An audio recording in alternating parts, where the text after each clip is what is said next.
Doctor Strange in the Multiverse of Madness definitely has Sam Raimi's fingerprints on it, but how far does that go, and more importantly, is it a good film? Well, I have mixed thoughts on the outcome, but I am happy that Sam Raimi did bring some of his flair to the film, and with a bit more polishing up, this might have been one of the best MCU movies. In this video, I'm going to be giving you my spoiler-free review of Doctor Strange 2, discussing all of my thoughts on the latest MCU film.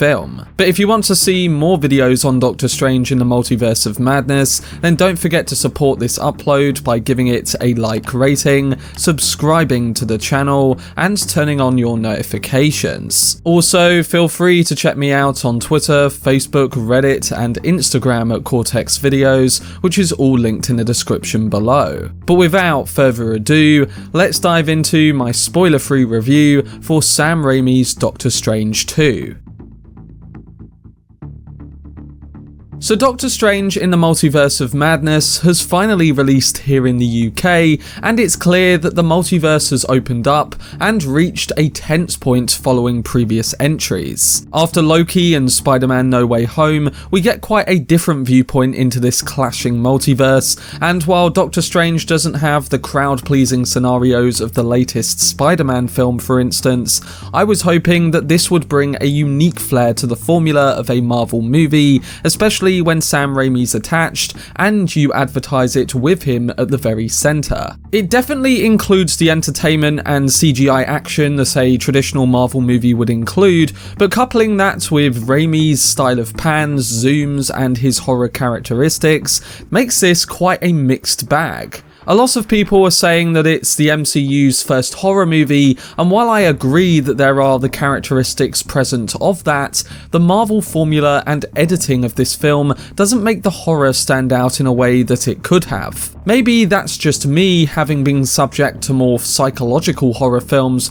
but I was expecting more from that genre being a part of this too. The jump scares and CGI forms of horror didn't really scare me as much as it might do for some others, and I think where this could have benefited more from is through the emotion in the central story. That really does come through Wanda's character in brief scenes, but I think they could have upped it in a more practical way. For example, think of the hospital scene with Doc Ock in Spider-Man 2. But like I was getting at, it's really down to the characters and story to help elevate everything we saw in the film, and while I found it fine, it wasn't as emotionally engrossing as it could have been, and I think it will be divisive amongst differing viewers. But it is definitely enjoyable because of the style that Raimi attaches to all of it.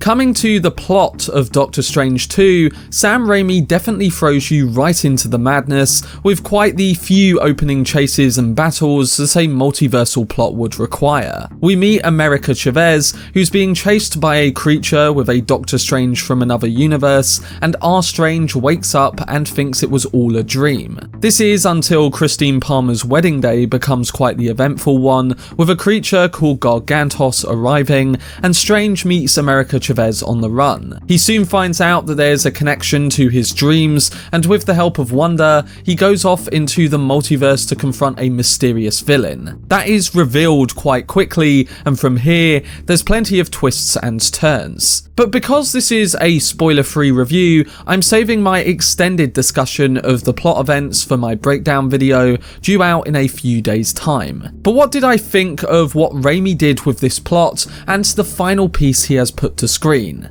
Well, as I was saying before, his style is definitely there, but a few things do bring it down from being a much better film. Starting with the positive, I'm happy that this isn't No Way Home in that the fan service and crowd-pleasing moments take centre stage. There is one brief section of the film that includes this kind of stuff, but even that fits within the mould of the multiverse idea. And there's not really a sense of the bigger multiverse shifting elements that you would expect going in, so the movie gets to the point of what the characters are aiming to achieve. But then again, the limited explanation of this and the spectacle of a Marvel movie is on full display, becoming quite relentless in the process. There's no time to breathe, yet the visual style of the multiverse and different realities still keeps you satisfied. This is aided by Sam Raimi's fingerprints because in moments we get the traditional pans, tilts, zooms and viewpoints that the filmmaker always puts on display. There's There's moments that remind you of scenes from the original Spider-Man films,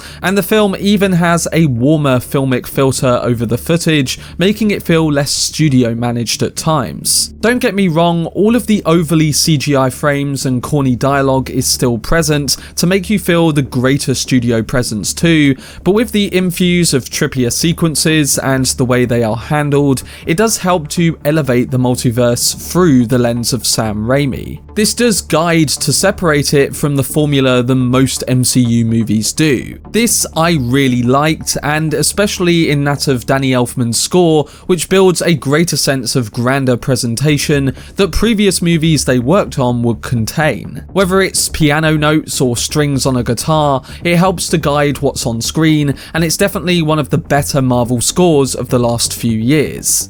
But coming more to those previously mentioned issues, while the action is quite entertaining and has cues of what we want from a Sam Raimi Marvel movie, I think the editing and overall pace of this film really goes over the top. Yes, it's supposed to be a multiverse of madness and chaos is supposed to take place, but some of the editing feels so choppy and it messes with your focus, especially when we see an action by a certain character and then it immediately cuts to a different scene. And it also makes it clear that the plot on display isn't all that interesting. Yes, we have darker and deeper themes than we do in much of the usual MCU fare, and I found this very compelling, but similar beats of the plot are repeated throughout the film, and it does get quite repetitive and exhausting. We rush to another location or sequence without having the breathing room to smoothly transition to it. Now, Doctor Strange in the Multiverse of Madness doesn't feel necessarily safe as previous movies did, and like I've said, I really appreciate that. But if you're going to attach a great filmmaker's flavour to the mix in the aim to really do something different, you've got to go all in on that and trust one of the masters of comic book cinema. At times it doesn't feel like it's made by a committee, and then in other moments it feels quite messy in the way it's put together. I honestly think this stems from the editing process, and having a better pace to it all may have really elevated what I feel about the film and the overall plot. The best way I can describe it is if Marvel tried to replicate the style of Sam Raimi but couldn't quite give the authentic touch that he usually brings. It's still entertaining and effective in sequences, but in other moments it's like a replica of a Sam Raimi film, and I think going all the way with this approach may have been the better option. But one brighter thing to note is that Doctor Strange 2 does have some great performances in the mix of it all. As I was saying before, Wanda is really the emotional elements that makes me engrossed in what's going on. We could have got more of a pull from some of the other characters too, like America Chavez, who is quite important in what's going on, but we only really get the smallest of scenes to make us understand her pain. And even the answer to that is quite weak in comparison to others. Benedict Cumberbatch himself is also quite solid in the film, and he has fun playing all the different versions of Strange that, again, visually is pretty good. But other supporting characters like Wong and Christine Palmer are really only present to serve what's going on, and bringing more of an emotional hook into the film and the characters within that could have really elevated all the pieces of the puzzle. But yes, Elizabeth Olsen's Scarlet Witch is quite the bright example of that, as we follow the events directly from WandaVision, and it's taken in quite the extreme direction. All of this was good, and it shows that Marvel can really do something emotionally compelling, even if it's not to the greatest of outcomes with a weak plotline. But overall, Doctor Strange in the Multiverse of Madness is sure to be quite the mixed entry in the MCU, with Sam Raimi definitely giving us something more off the wall and in line with his previous work, but it's a film that does have various problems in many areas. But that was my spoiler-free review for Doctor Strange in the Multiverse of Madness. I'm giving the film a rating of 7.5 out of 10. But to those who have already seen it, what do you think of Sam Raimi's MCU movie, and do you agree with the points I have raised? It's all subjective, and I appreciate the range of reactions and reviews that you guys give, so let me know down below in the comment section, alongside the things that stood out with your first impressions.